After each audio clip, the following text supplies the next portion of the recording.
11월 20일 목요일 삶을 나가다 시간입니다. 오늘도 선율교회 담임 목사님이신 영복이 목사님 나오셨습니다. 안녕하세요, 목사님. 네, 반갑습니다. 영복이 목사입니다. 목사님, 네, 목사님 씨름 좀 해보셨어요? 실험 해봤죠. 혹시 나름의 기술 같은 게 있으실까요? 안다리 바깥다리.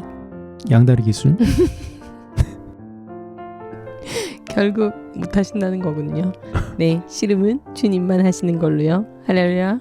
아멘. 네, 목사님 올라가다 말씀 어디죠? 네, 오늘 말씀은 에베소서 6장 12절 말씀입니다.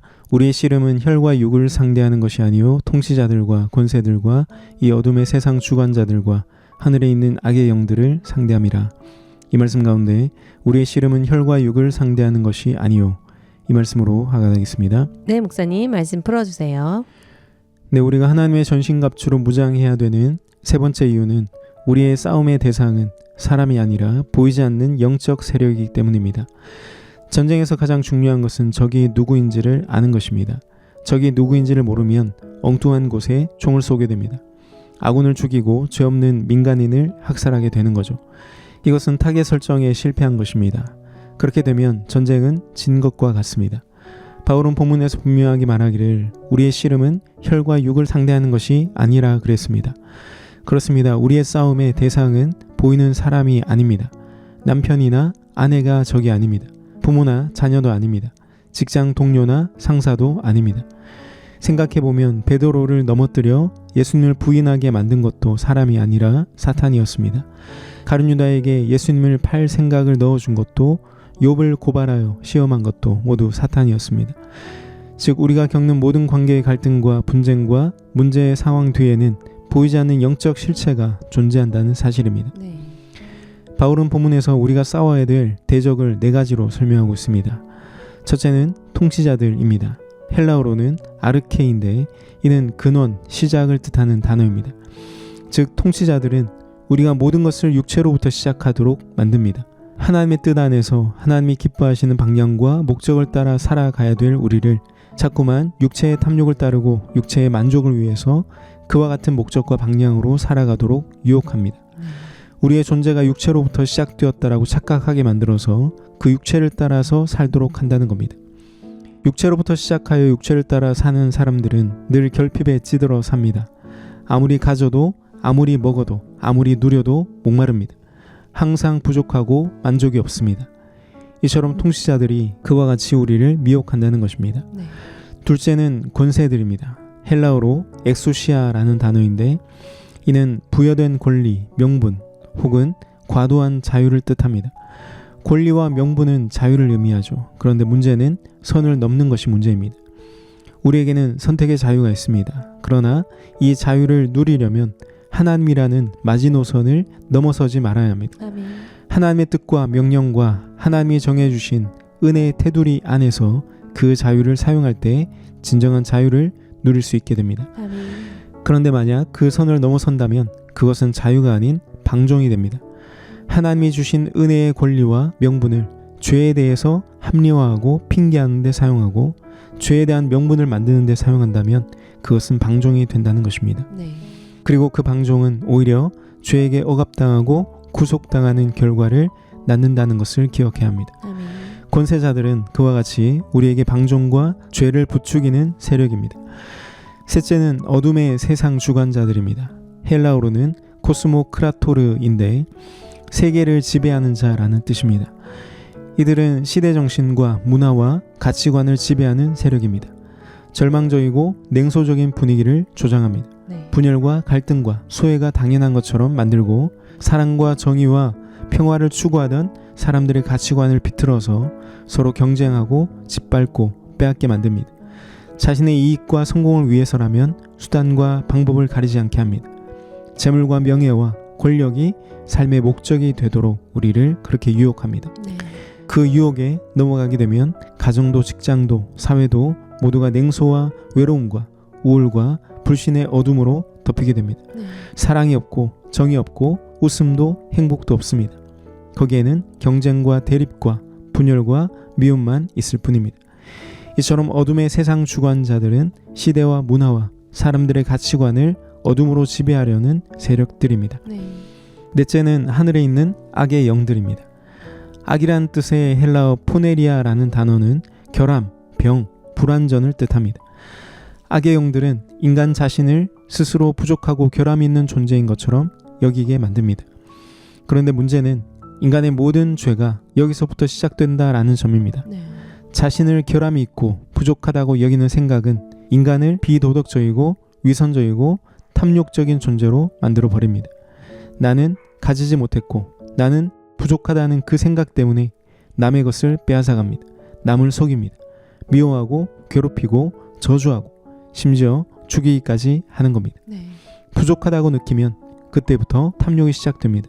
그 탐욕은 거짓을 낳고 거짓은 미움을 낳고 그 미움이 결국 죄를 생산해 낸다는 겁니다. 네. 야고보서 1장 15절 말씀처럼 욕심이 잉태한 즉 죄를 낳고 죄가 장성한 즉 사망을 낳게 되는 것입니다. 이처럼 우리가 겪는 모든 싸움 뒤에는 반드시 영적 실체가 있다라는 것을 잊지 말아야 합니다. 아멘. 따라서 우리는 사람과 싸우지 말아야 합니다.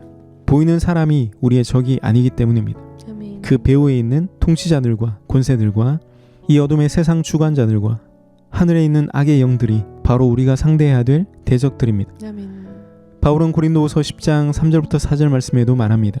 우리가 육신을 입고 살고 있습니다만 우리는 육정을 따라 싸우는 것은 아닙니다.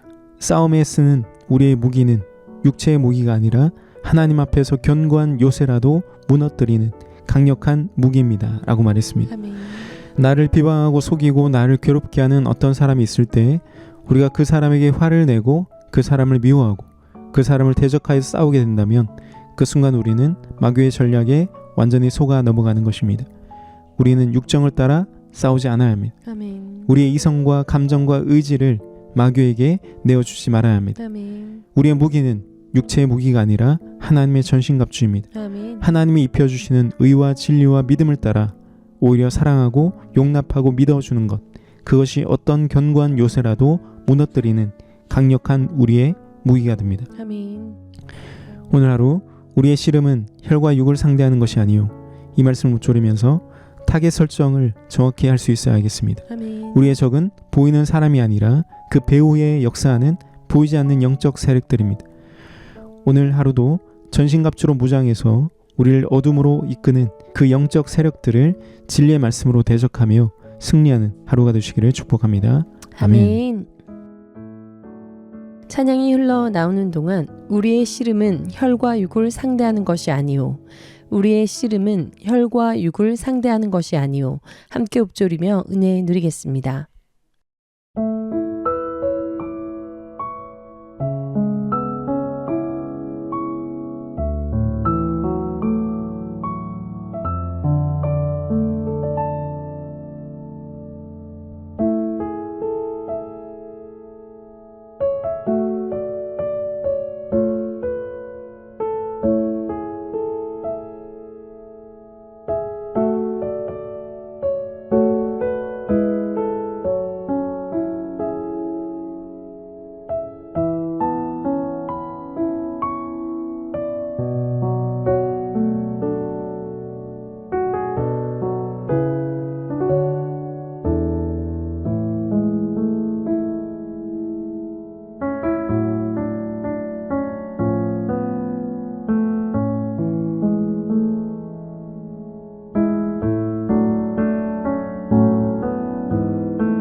우리의 씨름은 혈과 육을 상대하는 것이 아니오.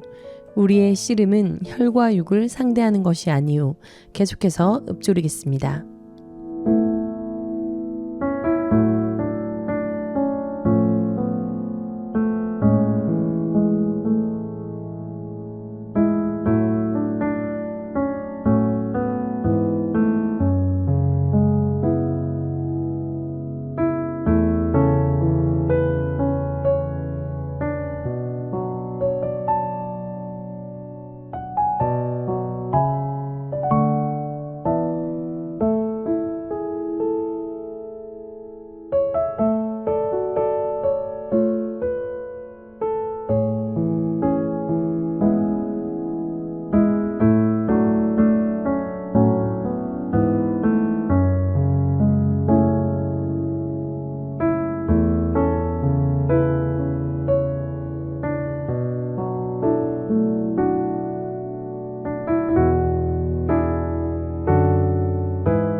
목사님 선율 가족들을 위해 기도해 주십시오.